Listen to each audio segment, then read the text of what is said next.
성공 스토리들이 이 성공에 있어서 매우 중요한 한 가지를 빼놓고 얘기하는 경우가 되게 많습니다. 그것이 무엇이냐면 바로 운입니다. 운이 들어오면 이야기가 좀 이상해지잖아요. 그런데 내가 하는 실생활에 운이 크게 작용한다는 것을 잘 몰라요. 그걸 적용하지 못합니다. 실제로 많은 기업에서, 많은 조직에서 운을 배제하고 성과를 측정하는 거죠. 여러분, 사업 계획서 생각보다 중요하지 않습니다. 여러분. 혁신을 많은 기업들은 시도를 많이 합니다. 시도를. 왜냐면 어떤 게 터질지 모르는 거예요. 그 운이 어떤 의미이고 내가 하는 일에 어떻게 적용해야 되는지를 잘 모르고 있는 거예요. 만약에 운을 제대로 인지하고 있다면 그것만으로도 여러분은 한 단계 업그레이드되는 전략이, 태도가, 또 방법이 나올 수가 있습니다. 안녕하세요. 일치월장의 효자 고영선 작가입니다. 여러분 반갑습니다. 오늘 여러분과 함께 나눠볼 강의의 내용은 성공 스토리를 맹신하지 말라입니다. 우리는 방송이나 책이나 또 여러 매체를 통해서 다양한 이제 성공 스토리를 듣고 보고 하는데요. 그 이유는 우리가 대부분의 많은 사람들은 성공을 하고 싶어 하고 또 성공을 하기 위해서는 무엇이 필요한지를 이미 성공한 사람들의 이야기를 통해서 배우고자 하는 욕구가 있고 실제로 그런 사람들의 어떤 그 역경과 고난과 또 여러 위험한 상황 가운데 그거를 극복해 나가는 그런 과정들을 통해서 많은 것들을 우리가 배울 수가 있죠. 게다가 꼭 내가 성공을 해야겠다라는 생각을 안 할지라도 그냥 그런 성공 스토리를 보고 듣는 게 즐겁습니다. 예, 즐거워요. 우리는 또 다른 사람 질투하기도 하지만 또 다른 사람들의 성공에 대해서 되게 같이 기뻐할 수 있는 그러한 양가적 감정을 갖고 있는 그 존재이기 때문에 정말로 감동스러운 성공 스토리 보면은 그 자체로 그냥 기분이 좋아집니다. 아무튼 우리는 이제 여러 매체를 통해서 이제 성공 스토리를 이제 보고 있는데, 우리가 성공 스토리를 이렇게 듣고 보고 할 때, 성공 스토리들이 이 성공에 있어서 매우 중요한 한 가지를 빼놓고 얘기하는 경우가 되게 많습니다. 그리고 많은 사람들이 그것을 빼놓고 하고 있다는 것을 그 순간에 인지하지 못하는 경우도 많이 있고요. 비즈니스 스토리 중에, 최고의 성공 스토리라고 한다면, 이제 픽사 스토리를 볼 수가 있습니다. 픽사 스토리 책을 읽으면 정말 하나의 회사가 성공할 때까지 그 모든 과정이, 픽사가 이제 애니메이션을 많이 만들잖아요. 토이스토리부터 여러 가지 것들을 만들었잖아요. 픽사가 만든 애니메이션보다 훨씬 더 극적이고, 이거는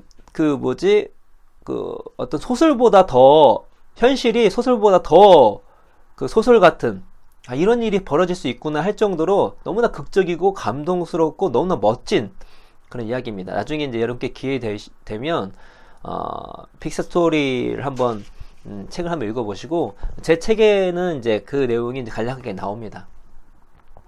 픽사 스토리를 간략하게 말씀드리면, 총 4명의 어떤 주인공이 등장합니다.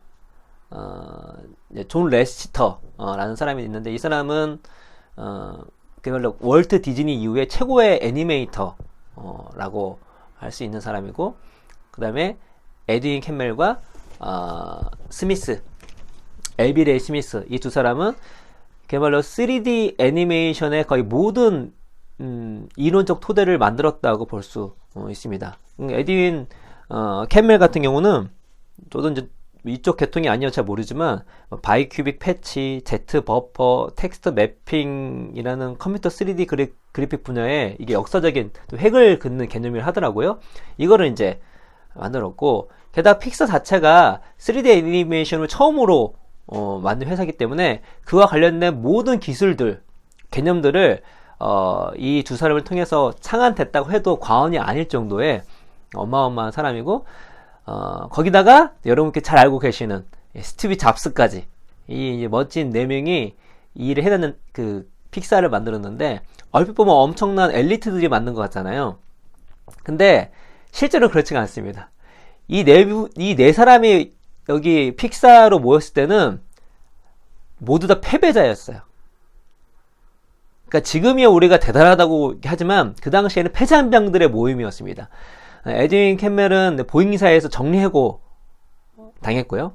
그리고 그 에빌레이 스미스도 그 제록스에서 정리해고 당했고, 존 레시터는 원래 꿈이 디즈니에서 최고의 애니메이터가 되는 거예요. 월트 디즈니처럼 되는 게 꿈이었는데, 거기서 얘 좀 이상하고 말이 많다는 이유로 그냥 잘렸습니다. 디즈니에 잘렸어요, 레시터도.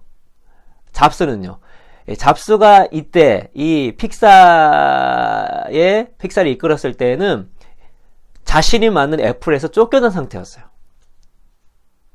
네, 애플에서 쫓겨난 상태입니다. 자기가 만든 회사에서 쫓겨난 상태였어요. 이 패잔병 4명이서 만난 거예요.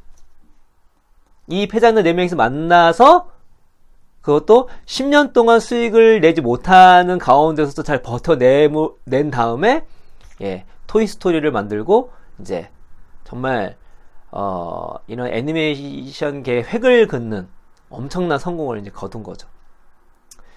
정말 10년 동안 수익 못 냈으니 거기에 돈을 댄 사람이 스티브 잡스였는데, 뭐 그가 한 5천만 달러의 돈을 그냥 쏟아 부었다 하더라고요. 그 기다림 너무 멋지지 않습니까? 예. 게다가 존 레스터는 디즈니에 쫓겨났잖아요. 나중에 이제 디즈니가 픽사를 인수를 하는데, 말이 인수지, 제가 알기로는 인수를 했을 때,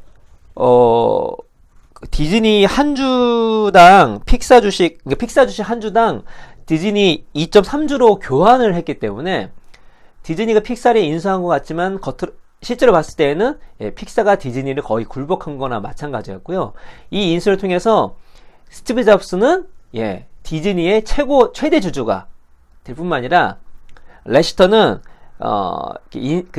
인수 합병하고 나서 디즈니 픽사 애니메이션 사업부의 최고 창작 책임자, 그야말로 애니메이션을 제작할 때 최고 대빵이 돼버립니다. 자신을 내쫓았던 디즈니를, 예, 굴복시키고 거기서 다시 최고가 되는 스토리가 만들어지는 거죠. 심지어 이 픽사를 성공하고 나서 잡스는 애플로 복귀를 해요. 복귀를 해서, 예, 아이폰,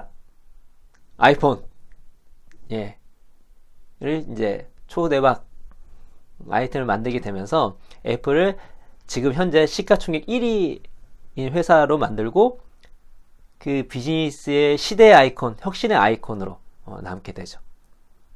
예. 그래서 제가 이제 뭉뚱그려서 얘기했지만, 정말 이 픽사 스토리는 너무나 재밌고 너무나 멋있고, 이게 진짜 현실이야 할 정도로 기가 막힙니다. 자신을 내쫓았던 그것으로 다시 돌아가서 다시 성공까지 시키는, 10년 동안 수익이 없었는데 그거를 인내하고 기다리고, 새로운 패러다임을 바꾸는 애니메이션을 만들고, 그렇죠? 그러니까 이렇게 보면 정말로 어떤 어려움과 역경이 있다 할지라도 끝까지 버티고 실력을 키워내면 이렇게 성공할 수 있구나 라는 것도 우리가 배울 수 있겠죠. 그런데 만약에 이 픽사의 성공 스토리 여기서 멈춘다면 우린 정말 중요한 걸 배우지 못하고 있는 것입니다. 그것이 무엇이냐면 바로, 예, 운입니다. 운.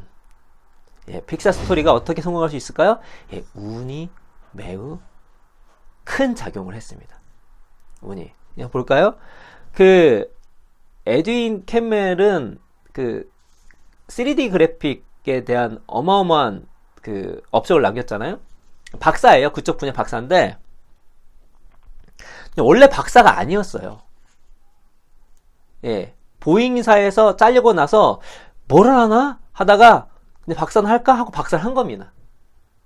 그러니까 만약에 보잉사에 잘리지 않았으면은, 예, 에드윈 캠멜은, 예, 3D 그래픽 분야의 박사, 이런 그래픽 분야에 또 관련된 프로그램 분야에, 예, 박사 학위를 받을 생각을 안 했을 거예요. 잘리고 나서 뭘 할까 고민하다가 박사 된 겁니다. 스미스 같은 경우는 그 에비레이 스미스죠. 스미스 같은 경우는 원래는 이 사람은 그냥 학자가 되려고 했어요. 원래 회사 생활을 비즈니스를 안 할 생각이었습니다. 학계에 남을 생각이었습니다. 스키를 타다가 스키 모자가 눈을 잠깐 가리는 바람에 굴러버려요. 그래서 크게 다칩니다. 그래서 몇 개월 동안 이렇게 누워 있는데 몇 개월 동안 누워 있으면서 이 사람이 갑자기 자기 인생에 대해서 다시 생각해 본 거예요.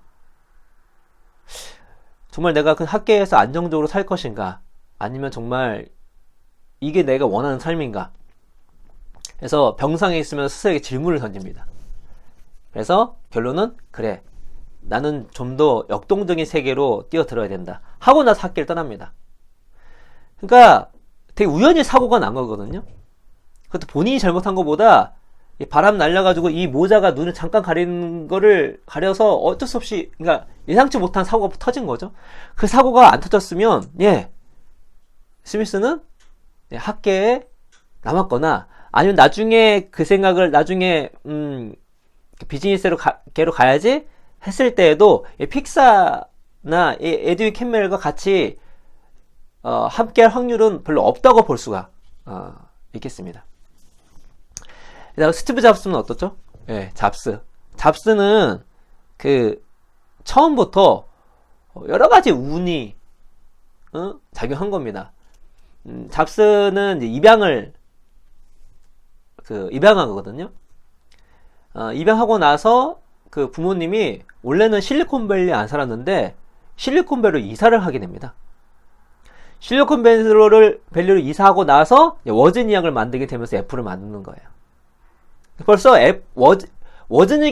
이 잡스는 워즈니악이 없었으면 애플을 이렇게 만들 수도 없었거든요. 그 모든 것도 자기가 원해서 한 게 아니에요. 자기가 원해서 실리콘밸리를 간 게 아닙니다. 게다가 지금이야 실리콘밸리가 유명하지만 잡스가 있을 때에는 막 지금처럼 유명하지 않았거든요. 해피리는 아빠가 부모님이 실리콘밸리를 이사하는 바람에 그죠. 게다가 잡스가 나중에 이제 에드윈 캠멜이 있는 팀을 인수를 할 때, 나중에 인수하거든요. 인수를 할 때 처음부터 한 게 아니라 원래 거기는 조지 루카스 산하에 있었습니다. 에드윈 캠멜 팀은요. 그러니까 그 스타워즈 감독 아시죠? 조지 루카스 필름에 있었는데 조지 루카스가 나중에 이제 잡스한테 팔게 돼요. 팔 때 무슨 경영 전략상 판 게 아니라 그 당시에 조지 루카스가 이혼을 하게 됩니다. 이혼을 하면서 위자료를 줘야 되는데 위자료 줄 돈이 없었어요. 그래서 어쩔 수 없이 캠멜 팀을 판 겁니다. 만약에 이혼하지 않고 아니면 현금이 좀 있었으면 그걸 팔지 않았을 거예요. 그렇죠? 팔지 않았으면 잡스가 살 수도 없었겠죠. 게다가 잡스가 터무니없는 가격을 얘기했거든요. 그래서 루카스랑 엄청 진짜 신경전도 엄청 했어요. 말도 안 되는 가격을 제시했는데 중요한 거는 게다가 팔리지도 않았었고 계속 적자만 내는 그런 에드윈 캠멜 팀이었으니까. 근데 도저히 자기 돈은 궁하고 위자료를 줘야 되니까. 게다가 사고자 하는 사람은 잡스밖에 없고 그래서 잡스한테 판 것입니다. 그래서 잡스랑 루카스랑 이렇게 서로 거래를 할 때 네가 나한테 와라 막 싸웠어요. 결국에는 중간에서 만나서 거래를 했다고 하더라고요. 게다가 스티브 잡스가 픽사가 거의 10년 동안 이익을 못 냈는데도 정말 굳건한 믿음으로 그래 니네는 언젠간 터질 거야 내가 버틸게 하고 돈을 댄 것처럼 되게 멋있고 쿨하게 나오는데요. 실제로 전혀 그렇지가 않습니다. 잡스는 픽사를 원래 애니메이션 회사로 보지도 않았고요. 하드웨어 회사로 봤어요. 나중에 얻어 걸린 거예요. 솔직하게 얘기하면. 게다가 막판에 본인도 힘들어가지고 이 픽사 팀 전체를 팔려고 엄청나게 돈 많은 사람들을 많이 만났습니다.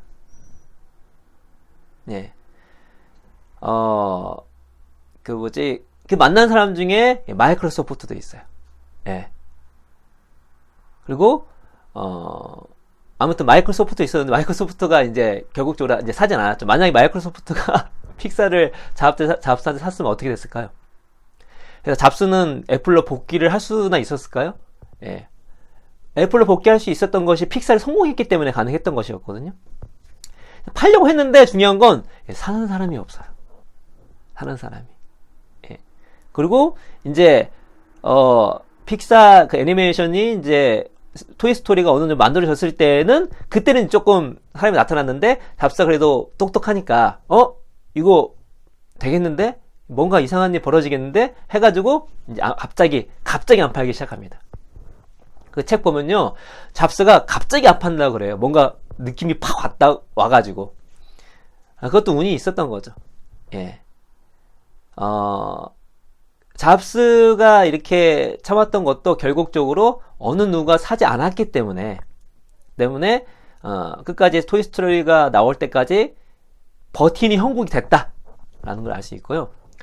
존 레스터 같은 경우는 원래는 존 레스터를 에드윈 캠벨 픽사팀에서 인수를 하고, 그러니까 데리고 오고 싶었어요.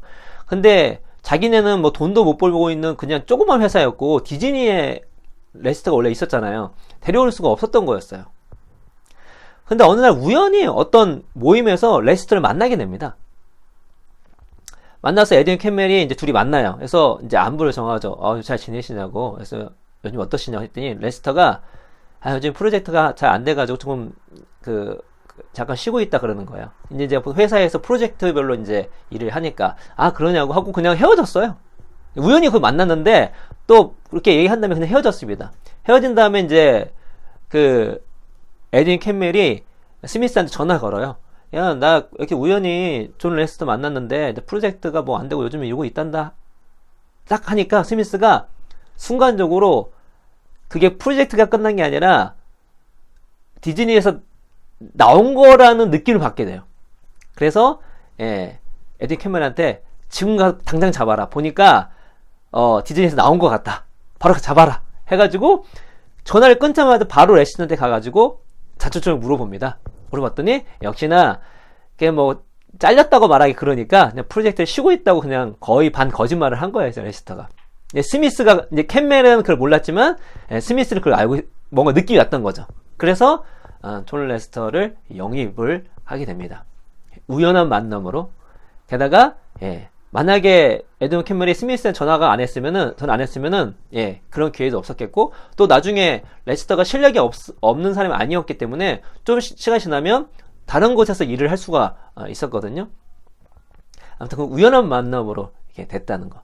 다시 말해서 픽사 스토리 책을 읽어보면 정말 엄청난 이들의 실력과 또 이들의 어떤 의지와 그런 팀워크와 창의성을 볼 수 있지만 정말 곳곳에 나와 있는 운적 요소를 발견할 수가 있습니다. 네. 그래서 우리는 모든 성공 스토리에 이 성공에 운의 요소가 있다는 걸 항상 잊지 않으면 안 돼요. 왜냐하면 많은 성공 스토리들이 운을 잘 얘기하지 않거든요. 운이 들어오면 이야기가 좀 이상해지잖아요. 근데 실제로 여러분, 우리가 특히 비즈니스에서 일을 할 때, 우리가 살아갈 때 성공이라 하는 것은 운의 요소가 매우 많다는 것. 겉으로 보기에 이 사람이 엄청난 노력과 역경을 한 것 같지만 그럼에도 불구하고 운의 요소가 많다는 것을 우리가 알 필요가 있습니다. 그래서 관련된 연구도 꽤 많이 있습니다. 예를 들어서 딜로이트 컨설팅 그리고 텍사스 대학에서 2만 개 회사를 약 50년 가까이 연구를 했습니다. 연구했더니 운으로 우수한 성과를 기록한 기업이 실력으로 그 성과를 유지한 기업보다 훨씬 많다는 사실을 밝혀냈고요. 게다가 많은 경영서적에는 성공한 기업들이 많이 나오잖아요. 그래서 또 미국의 3명의 연구진이 유명한 초울트라 베스트셀러였던 13종의 경영서에 등장하는 그 기업들을 분석을 해봤어요.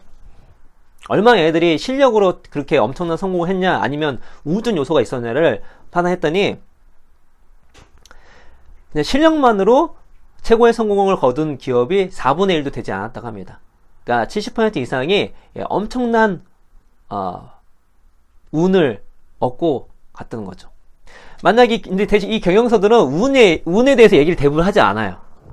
이게 된지 뭔지 알아요. 이 책들이 뭐 우리가 얘기했던 굿 투 그레이트, 좋은 기업을 넘어 위대한 기업으로, 초우량 기업의 조건, 뭐 이런 책들일 거예요. 그런 책 보면 운은 잘 안 나옵니다, 여러분. 예. 근데 보세요. 그 중에 대부분이 70%가 운이었다니까요. 만약 거기서 운이 70%인데 운을 배제하고 우리가 무언가를 배운다면 제대로 배운 게 아닌 거죠. 그렇죠? 단순히 어떤 그 기업의 성공뿐만 아니라 한 개인도 엄청난 운적 요소를 받습니다. 그러니까 졸업생, 그러니까 대학 신입생 연봉 같은 경우도 내가 졸업할 때 실업률이 어떤 거냐에 따라서 매우 달라져요. 예일대에서 한 연구에 의하면 졸업 시기에 실업률이 1%포인트가 높으면, 실업률이 원래 4%였는데 얘는 4%였는데 얘가 졸업할 때는 5%야. 그러면은 이 사람의 소득이 1%, 실업률 1%로 갈 때 6에서 7%가 감소한다고 합니다. 실력과 상관없이요. 예. 내가 졸업할 때 실업률이 매우 중요한 거예요. 내가 실업률이 1% 낮으면 운이 좋게 소득이 한 6에서 7% 좋아지는 거고요. 만약에 내가 졸업한 시기에 실업률이 높으면 1% 높으면 7% 소득이 안 좋아질 수 있다는 것입니다. 운이 지배하고 있는 거죠. 그러다 여러분, 이 직장 내 성과를 측정할 때도 운적 요소가 되게 커요, 여러분. 되게 유명한 실험이 있습니다. 어떤 실험이냐면 간호사가 2명이 있습니다. 예. 이 둘 다 일을 잘해요, 원래 평소에. 근데 이 2명의 간호사가 똑같은 실수를 했습니다. 어떤 실수를 했냐면 그 중증 환자의 그 환자가 이제 입원하면 누워 있잖아요. 그 침대에 가드레일을 올려야 되는데 그걸 안 올린 거예요. A 간호사도 안 올렸고 B 간호사도 안 올렸습니다. 근데 운이 좋게도 A 간호사가 가드레일 안 올렸을 때 그 환자는 침대에 떨어지지 않았어요. 그런데 B 간호사는 운이 나쁘게도 그 환자가 굴러 떨어졌습니다. 그러니까 둘은 똑같은 잘못한 거죠? 똑같은 실수를 한 거예요. 어떤 거죠? 환자의 그 가드레일, 안전 그 레일을 올려야 되는데 올리지 않은 거예요, 침대에. 근데 A는 운이 좋게도 환자가 안 떨어졌고 B는 운이 나쁘게도 떨어졌다는 거죠. 이 사례를 얘기하고 당신이 수간호사라면 혹은 성과를 측정한 사람이라면 어떻게 측정하겠냐 했더니 대부분의 사람들이 운이 좋았던 A 있잖아요. A는 간단하게 경고만 줬고 B는 고과도 낮게 측정하고 다양한 페널티를 줬습니다. 여러분, 근데 B가 A보다 더 잘못한 게 뭐가 있나요? 없어요. 둘 다 가드레일을 올리지 않을 뿐이었습니다. 근데 A는 운이 좋았을 뿐이고 B는 운이 나빴을 뿐입니다. 이걸 과실 편향이라고 합니다. 만약에 이 성과를 측정한 리더가 운에 대해서 제대로 알고 있다면, 우리가요 운에 대해서 안다고 하지만 운을 제대로 인지하고 있는 사람은 많지가 않습니다. 운이 있지, 그거 누가 몰라요. 그렇죠? 그런데 내가 하는 실생활에 운이 크게 작용한다는 것을 잘 몰라요. 그걸 적용하지 못합니다. 그 대부분의 사람들도, 우리 평가한 사람도 운에 대해서 모르는 사람이 없을 거예요. 운이 있죠, 당연히. 하지만 그 운이 어떤 의미이고 내가 하는 일에 어떻게 적용해야 되는지를 잘 모르고 있는 거예요. 만약에 운을 제대로 인지하고 있다면, 이 우리가 사는 모든 비즈니스 상황에 운을 인지하고 있다면 그 성과 측정자는, 수간호사는 A와 B를 똑같이 처벌해야 됩니다. 똑같이. 왜? 똑같이 잘못한 건 똑같은 거니까. 결과만 달랐을 뿐이에요. 그렇죠? 그 결과는 운이에요. 그렇죠? 운이란 건 뭐죠? 두 가지입니다. 통제 불가능성, 예측 불가능성입니다. 운은 우리가 통제할 수가 없어요. 예측할 수도 없고요. 이런 것들을 누구의 잘못이라고 전가한다면 그게 정확한, 정당한 성과 측정을 할 수 있겠습니까? 그런데 실제로 많은 기업에서, 많은 조직에서 운을 배제하고 성과를 측정하는 거죠. 그렇죠? 그래서 이런 조직 문화, 성과 관리의 그 매우 유명한 그 닐 도시와 린지 맥그릭은 이런 얘기를 했습니다. 성과 관리 제도는 운이 중요한 구조다. 다양한 실험을 통해 밝혀진 사실이다. 간호사뿐만 아니라 뭐 의사, 영업사원, 주택 구매자 등등 다양한 곳에서 과실 편향, 결과 편향이 나왔습니다. 운을 다 배제하고 평가를 내리는 거죠. 그렇죠? 그만큼 우리가 운을 인지하는 것이 매우 중요하고요. 여러분, 나 운 알아? 그게 아니에요. 운을 항상 인지하고 있어야 돼요. 운이 우리가 하는 모든 행위에 어떻게 영향을 끼치는지를 알고 있어야 됩니다. 그에 따라서 정말 많은 것들이 달라져요. 제가 일초월장을 쓸 때 일장에 운을 쓴 이유가 있습니다. 운을 넣지 않으면요, 이후에 사고, 선택, 전략, 혁신, 조직, 미래, 성장, 그 모든 것들의 핵심을 찝을 수가 없습니다. 운이라는 것은 통제 불가능하고 예측 불가능하기 때문에, 예를 들어서 운이 우리를 지배하는 게 많이 있다고 생각한다면 어떻게 할 수 있죠? 계획이 항상 틀릴 수가 있는 거죠. 완벽한 계획이라 있을 수 없는 거죠. 그래서 계획을 완벽하게 짜는 것보다 중요한 건 뭐죠? 상황을 적응하는 겁니다. 예측 불가능한 상황, 내가 예상하지 못한 상황이 벌어졌을 때 그걸 빠르게 적응하는 게 훨씬 더 중요한 거죠. 그리고 검증하는 게 훨씬 중요한 거죠. 그냥 감이 아니라. 왜냐면 내가 상식으로 이렇게 했는데 실제로는 예측 불가능한 상황이 나와요. 내가 예상치 못한 상황이 나는 겁니다. 우전 요소가 발생하는 거예요. 그렇기 때문에 이 머리로 어떤 직관이나 생각으로 모든 것들을 판단하고 진행하는 것이 아니라 여러 가지 실험을 해보는 거죠. 진짜 그런가? 검증을 해보는 겁니다. 그럴 때 의사결정 수준 높아지게 되는 거고 전략도 훨씬 훌륭하게 되는 것이거든요. 혁신은 어떤가요? 도대체 어떤 제품이 어떤 아이디어가 혁신인지 다 몰라요. 운이 지배하고 있기 때문에. 예측 불가능성. 어떻게 하죠?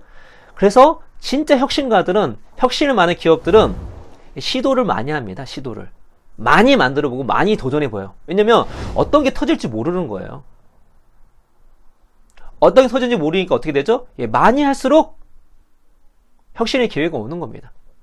그래서 질보다 양이라는 게 혁신에 있어서 매우 중요한 이론입니다.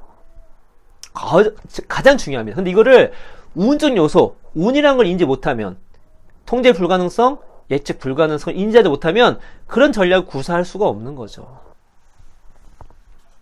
그래서 사업계획서, 계획서가 되게 중요하다고 생각하는 거죠. 여러분, 사업계획서 생각보다 중요하지 않습니다, 여러분. 실제로 되게 성공한 기업들은요, 사업계획서 안 쓰고 한 케이스가 워낙 많습니다. 물론 우리가 같이 하고 있는, 제가 이제 고문인 체인지 그라운드도 정말로 당연히 무슨 대기업은 아니지만 지금 스타트업 기업으로서 계속 흑자를 내고 있거든요. 이 일을 체인지 그라운드 본격적으로 상승할 때 무슨 사업 계획에서 그런 거 없었습니다.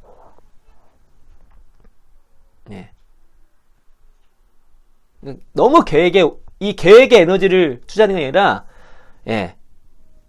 벌어지는 상황이나 적응하는 것에 훨씬 더 중요한, 거기에 포커스를 맞추게 되는 거죠. 이거는 운을 인지했을 때만 가능한 것입니다. 그래서, 운을 인지하는 것과 이 성공에 운이 있다는 것들을, 운이 작용하고 있다는 것들을, 운의 영향이 있다는 것들을 알고 있는 것과 항상 염두에 두는 것과 그렇지 않는 것은 비즈니스 모든 상황에 그 운을 인지하는 것과 아닌 것은 차이가 있다는 것. 당연히 운을 인지하는 사람일수록 더 훌륭한 퍼포먼스 높은 전략과 혁신과 의사결정을, 또 성과 관리를, 사람들에 대한 판단을 할 수 있다는 것이죠. 그래서 정리해보면, 여러분, 우리가 많은 성공 스토리를 듣고 이야기하고 또 소비하지만 그 성공 스토리에서 놓치지 말아야 하는 것은 얼마나 우정 요소가 있었느냐를 잊지 말아야 됩니다. 왜냐하면 그걸 배제하고 그 성공 스토리를 벤치마킹하면, 이 사람은 실력보다 운으로 성공한 케이스인데 똑같이 따라오면 내가 운이 없지 않은 이상, 내가 운이 없으면 안 되는 거죠. 결국 나한테 운이 있어야 되는 거예요. 그 방식도 따라가면. 그게 정답이 될 수가 없는 거죠. 이 사람은 운 때문에 된 건데. 운은 내가 통제할 수 없고 예측 불가능한 건데. 이런 사람은 실력보다 운으로 된 건데, 그거를 모르고 벤치마킹 하게 되면, 내가 그거를 똑같이 했을 때, 따라 했을 때, 오히려 실패하거나 망해버리는 케이스가 발생한다는 것입니다.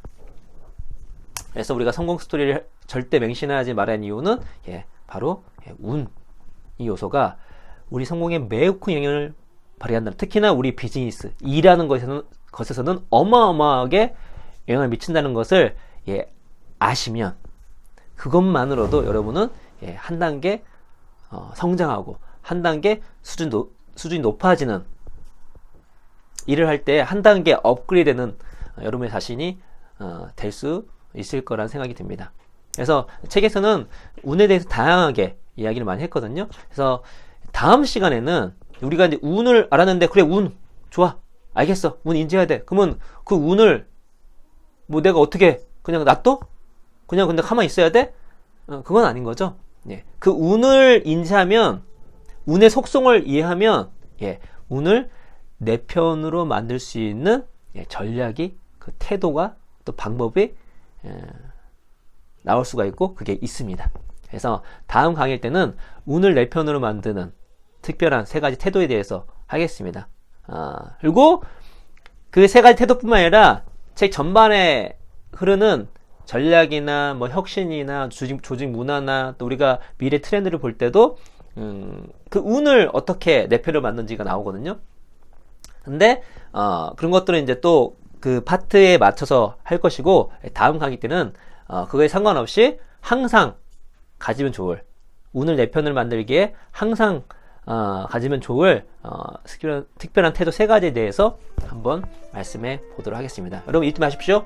모든 성공 스토리에는 운이 있다는 거. 그 운을 내가 하는 모든 비즈니스 일에 인지를 한다면 많은 것들이 바뀐다는 거. 어떻게 긍정적으로 바뀔 수 있다는 거. 그리고 좀 더 내가 일하는 이 세계를 더 자세히, 더 정확하게 이해할 수 있다는 말씀 드리면서 여러분의 하시는 일에 행운이 있기를 바라면서 오늘 강의를 마치도록 하겠습니다. 여러분 감사합니다.